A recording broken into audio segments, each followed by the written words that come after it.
Hello, wonderful folks. I'm Victoria, one of the older members here.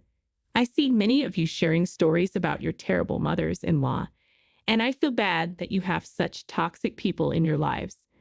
I was lucky to have an amazing mother-in-law and always tried to be like her.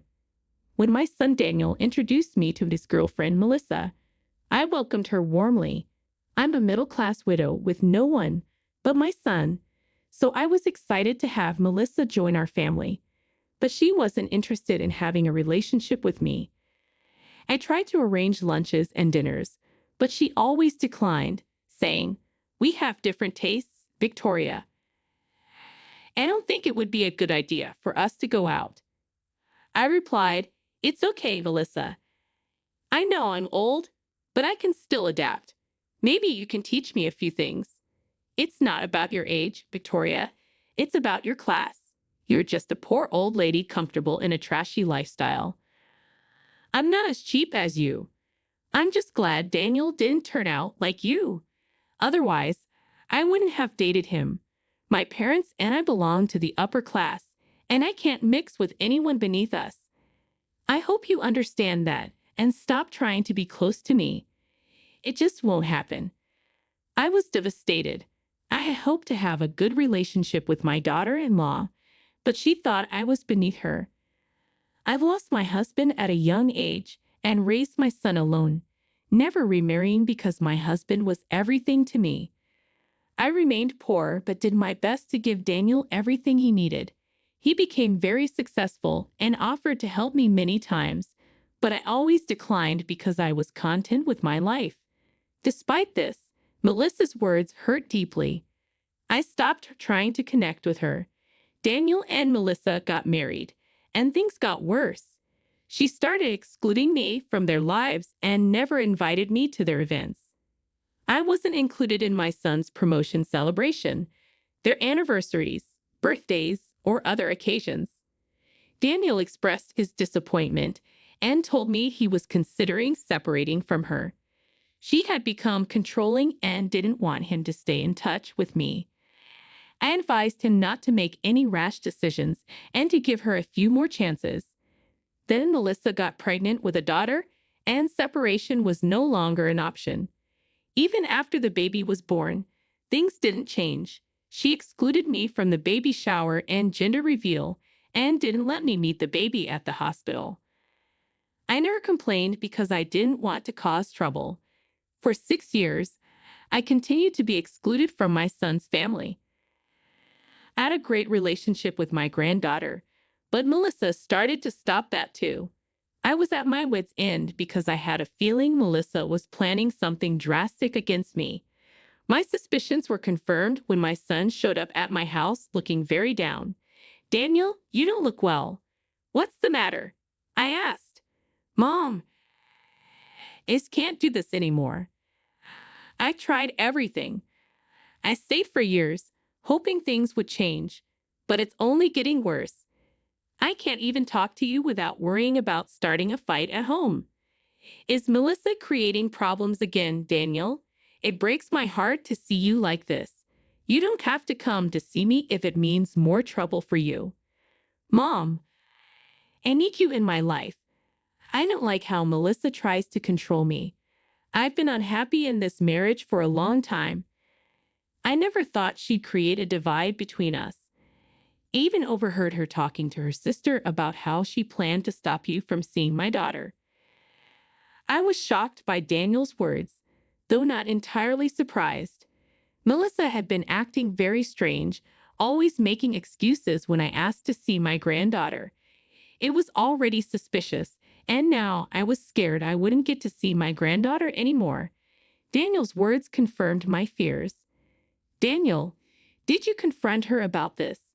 What did she say?" I asked. "Mom, what would I even say? I'd always had a feeling Melissa was making decisions behind my back.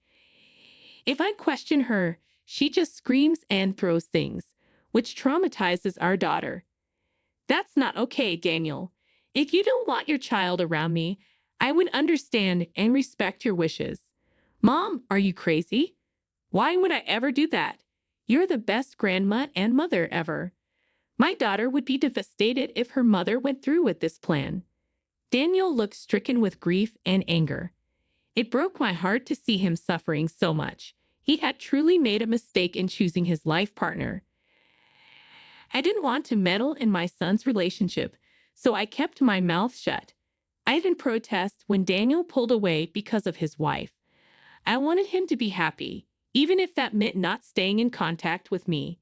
Had I known how horrible his situation was, I would have helped him sooner. I comforted him and said, "Daniel, ignoring these problems and staying quiet isn't a solution. You're clearly miserable and need help. You need to stand up to your wife. If she loves you, she will be willing to change." Mom, that's never going to happen. I've begged her to get help, suggested couples counseling, and tried everything. She doesn't listen. I did my best, but I think it's time for a divorce. I think you should consider all aspects before making a decision. Why don't you go home and try to talk to Melissa one last time? After that, I will support whatever decision you make. Melissa was a difficult woman, but she was still Daniel's wife. Even if she didn't like me, I would have been happy if my son was happy. But it was clear that Melissa was toxic to my son. I believe everyone deserves a last chance before facing consequences. I hoped for their child's sake that she would come to her senses and improve her behavior. My son was desperate for change and said, "I will give her one chance. I'll talk to her and lay down my terms. If she doesn't listen and tries to cut you out again, then I'll file for divorce." Daniel said, "I'll talk to a lawyer and have the paperwork ready. I will only file if and when she messes up. Promise me you'll let me know if that happens." "I promise, Daniel," I replied. "I can see how unhappy you are. I feel so bad for you. I don't want you to live like this. If Melissa doesn't change, it will start affecting my granddaughter too."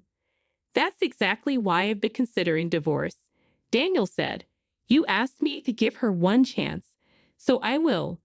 But if she tries to act smart, I won't have any second thoughts." I agreed with Daniel because I didn't want him to be unhappy. If Melissa remained uncooperative and entitled, he deserved to separate from her and live a healthy life. I also wanted my granddaughter to have a healthy home life. So I agreed to tell Daniel if Melissa did something wrong again. Daniel went home and talked to his wife about their problems. To no one's surprise, she blew up at him, calling him names and accusing him of choosing his mother over her. They had a massive fight.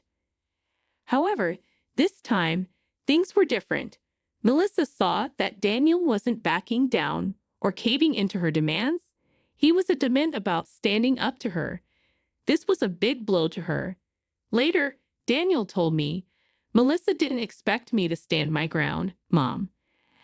I think that's why she asked for a second chance and promised to improve herself. She even promised not to cut you off from our daughter. It sounds too good to be true. I have a gut feeling she's just lying to pacify me." "I won't lie, Daniel, but I feel the same way. Still, she asked for a chance, so give it to her. Wait and see if things get better." "I'm doing that, Mom, but I'm also talking to my lawyer just in case. I'll get the paperwork done. You don't know Melissa like I do. I can sense she's not going to keep her promise." The weariness in Daniel's voice broke my heart. For years, I had nursed my own wounds caused by Melissa and couldn't bear her behavior. Had no idea how much worse it was for my son. Melissa had completely broken his spirit and refused to acknowledge her wrongs. Daniel was right about her. 2 weeks later, I called Melissa and told her I was coming over.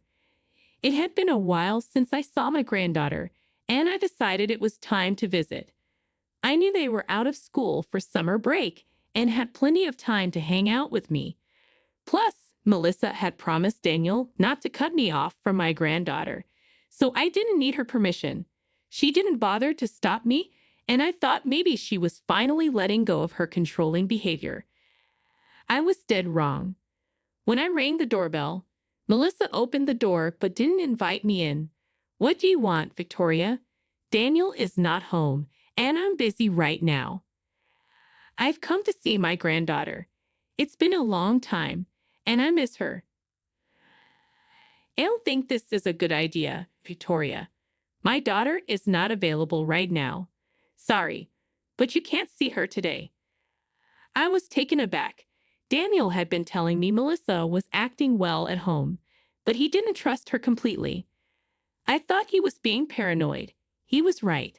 Melissa showed no signs of change. Since I was already there, I decided to try again. Melissa, I know my granddaughter is not at school. Her school is on summer break, and I asked Daniel before coming here. He confirmed she is home. Yes, she is home, but you still can't see her. Why not? You've been keeping her away from me for a while now. I don't understand what the problem is. Melissa, you need to tell me why I can't see my own granddaughter. Because I don't want you to see her ever again. She's my daughter, and I get to make those decisions. I've decided not to let her mingle with you anymore. You're not telling me why you're doing this, Melissa. This is unfair and unjust to both me and your daughter. Don't you dare tell me what's right for my daughter. The reason is simple. My child doesn't need to be around a loser like you. Melissa's words were filled with venom. I found myself stepping back in shock. She called me a loser and said my granddaughter shouldn't be associated with me. She made me feel small and unworthy of being in my own family's life. I was humiliated and extremely angry. What the hell does that mean, Melissa? Why are you insulting me like this? What makes you think this is okay? Explain yourself. Do I need to go into details about how unworthy you are of associating with us? You are a poor woman. You have no wealth or social status. Victoria, we have a good reputation in the city. Your son works in a high position, and my daughter goes to the most prestigious private school. I'm also a woman of high status. Our family is simply too above you and your trashy lifestyle. If anyone had ever told me that people could be so cruel to their own family, I wouldn't have believed them. But I was wrong. People like Melissa cared only about material wealth and status. Yes, I was a poor woman and still am. My son had offered me many things, but I declined. I wanted him to have the best life possible without having to shoulder my responsibilities. I didn't care about my lifestyle at all. I was never interested in climbing the social ladder and living in luxury. My simple life was good enough for me, especially since I didn't have to depend on anyone. I had no idea that would become a problem for Melissa. I had no idea my simple life would keep me from my granddaughter's life. I was shocked and hurt. What does my simple life have to do with my granddaughter? I know I can't give her much, but her dad already does that. She doesn't even complain when I don't bring extravagant gifts. That's the problem, Victoria. I don't want your trashy life rubbing off on my daughter. It's already embarrassing that everyone knows Daniel's mom is a loser. If my daughter continues to have you in her life, she might end up like you. I want her to be successful like me and her father. I can't risk her becoming like you. You are being extremely shallow and unfair, Melissa. None of what you said will happen. My granddaughter needs her grandma in her life. You need family too, along with material wealth. She already has a set of good grandparents, Victoria. My parents are rich and come from a high-status family. Their love and influence will be perfect for my daughter. She doesn't need you in her life, and we don't need you in ours. We have plenty of money and connections to have a good life. I was fuming with what Melissa said. At that moment, I realized how messed up she was. No wonder my son was at the end of his wits. Since I didn't see Melissa much, I didn't know how shallow and superficial she could be. I was thankful I didn't have to deal with her more often, and it made me realize how miserable my son was living with her all the time. Everything Melissa said sealed my resolve to encourage my son to divorce her. With my mind made up, I smiled at Melissa and gently told her, I think you are a little wrong in your assumption, Melissa. My son has a lot of wealth, but from what I gather, you don't have a penny to your name. You're already drowning in credit card bills. What the hell do you mean? I'm married to Daniel, so his money is my money too. I have the right to his wealth. I'm his wife, after all. Well, you won't be his wife for long, Melissa. My son is going to file for divorce very soon. We remembered that you signed a prenup that clearly states you won't get anything in case of a divorce. Melissa looked scared for a moment before she schooled her expression back to normal. She looked at me nonchalantly, as if what I was saying was far-fetched and impossible. But I could tell she was nervous, especially because she knew Daniel had already warned her about a divorce if she didn't change her behavior. She dismissed me, saying, You can dream on. Victoria, Daniel would never divorce me. He can't be without me. I can control him well enough. Did you forget how I made him limit contact with you? Yes, you did throw a tantrum to make him limit contact with me, but he only agreed because he wanted to save his marriage with you.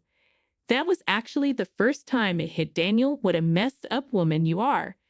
Over the years, your controlling behavior slowly made him consider divorce. Oh, he can consider divorce all he wants, Victoria. I know he will never go through with it.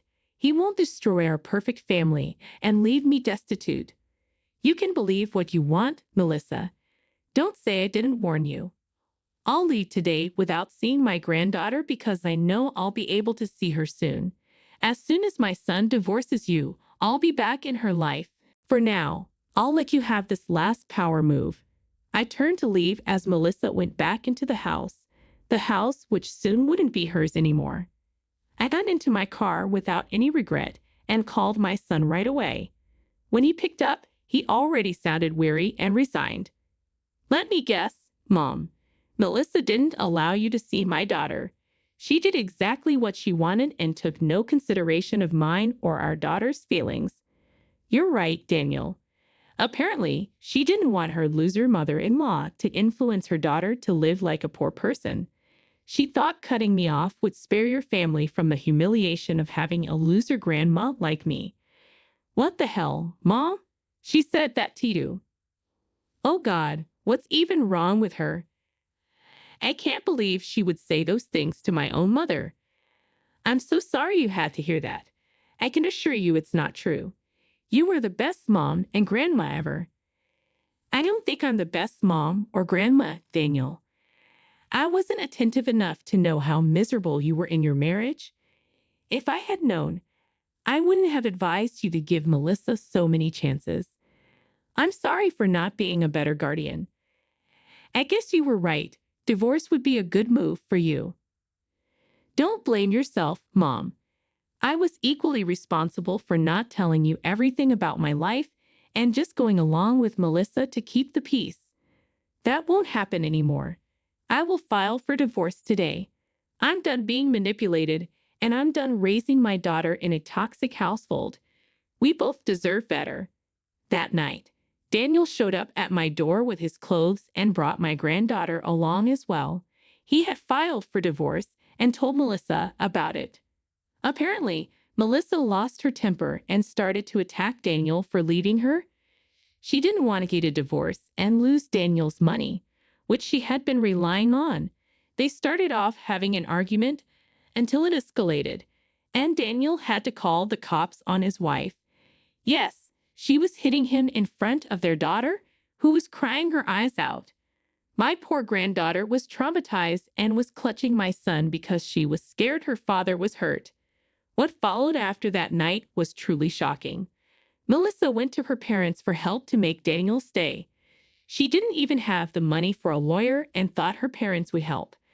Imagine her surprise when her parents closed the door in her face and told her to never contact them again. She had been disinherited a while back. Why did her parents take such a drastic step? They didn't support her entitled and abusive behavior. They were furious with her for hitting my son and traumatizing our granddaughter. Something else came out as well, which they told us and the CPS workers. Melissa was abusing my granddaughter. She was starving her because she didn't want her to get fat. And a lot of other things came out, and Melissa lost custody of her daughter. I won't go into detail about their messy divorce and all the details of abuse that came out in court.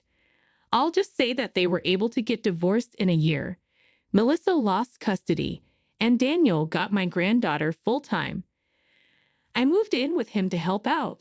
Both Daniel and my granddaughter are in therapy, and my son actually had a protective order against Melissa for the physical abuse.